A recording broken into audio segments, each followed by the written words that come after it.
So it turns out Biden, like the coward that he is, dropped out of the presidential race after the failed assassination attempt on President Trump. And the lawfare is also failing. So he called it a day, right? So he was never supposed to be in the White House. The damage he has done to our nation, it cannot even be calculated. Now, President Trump will turn it all around, but some damage can still not be repaired. He is a fool. He's incompetent. He's dumb. But he's also a fascist. He's evil. In many ways, very un-American in his approach, his behavior. He's boorish, bad manners, no morals, no ethics. A corruptocrat, a typical swamper. He was there for 50 years in the swamp, making deals. He couldn't even run a Subway or a 7-Eleven. We're talking about a very low IQ individual.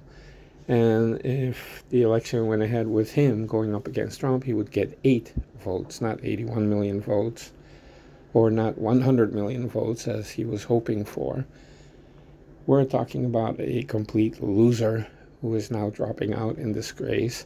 Sadly, he refuses to resign as president, and he could still do a lot of damage in the next months because he has nothing to win, nothing to gain, and he's almost dead. So he could actually start World War III just out of spite, because we're talking about a very evil person. But he also endorsed the camel toe, who is also a very low IQ individual, but it really shows that it's true. The puppet Biden, his true master is Choco Mbogo, known to you as Barack Hussein Obama. There's nothing special about being American. None of you can define for me what an American is. Do whatever the hell they want.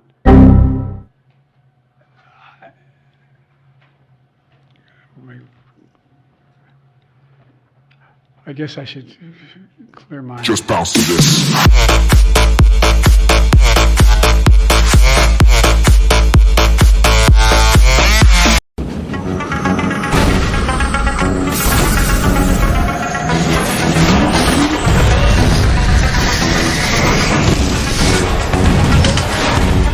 A shadowy flight into the dangerous world of a man who does not exist.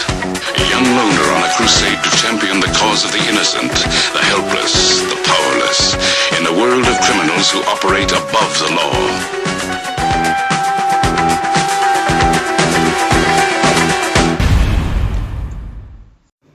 Hey, it's me, and welcome to this video.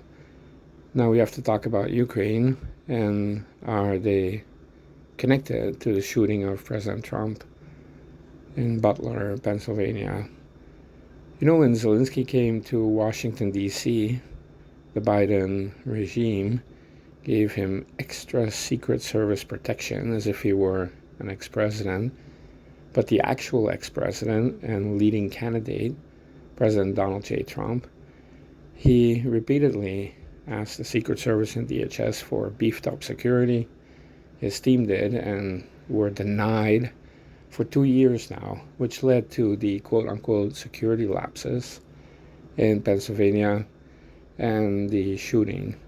Now, it turns out a rifle was planted at the scene for crooks to pick up at the building to then just go onto the rooftop and take shots at President Trump, being one of the shooters. But what about the Ukraine connection? You know, the FBI, DHS, they have deep connections with the Ukraine government, the Ukraine military. And Ukraine has been tied to many assassination plots, some of them successful, like the killing of that older man with the car bomb in Moscow, and that little girl was also killed. But we're talking about assassination plots in Poland and Turkey and elsewhere, and all over Ukraine, of course, that the Ukraine Secret Services are really acting like a hit squad. And it's not illogical to believe that Ukraine has been very worried about President Trump becoming President 47, because we're talking about billions and billions and billions being sent to Ukraine. And what if that dries up? What if President Trump sides more with Russia, which is what all these never-Trumpers believe? Then it would make sense that they want to take out President Trump. And so what if DHS and the FBI and the Biden regime collaborated with Ukraine to have a special team fly over to be housed in a BlackRock compound that was there, acquired 4 months ago, how convenient, that they're set up inside of a room in the same building where Crooks was on the rooftop, but they're inside of a room, so you can't see them, but they have an open window and they can see President Trump. They can target him and shoot at him.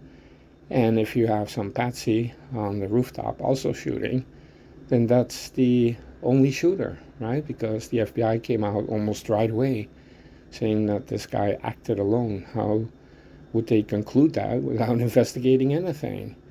Well, he obviously didn't act alone, just for the fact that the AR-15 was planted at the very building where he then climbed to the rooftop.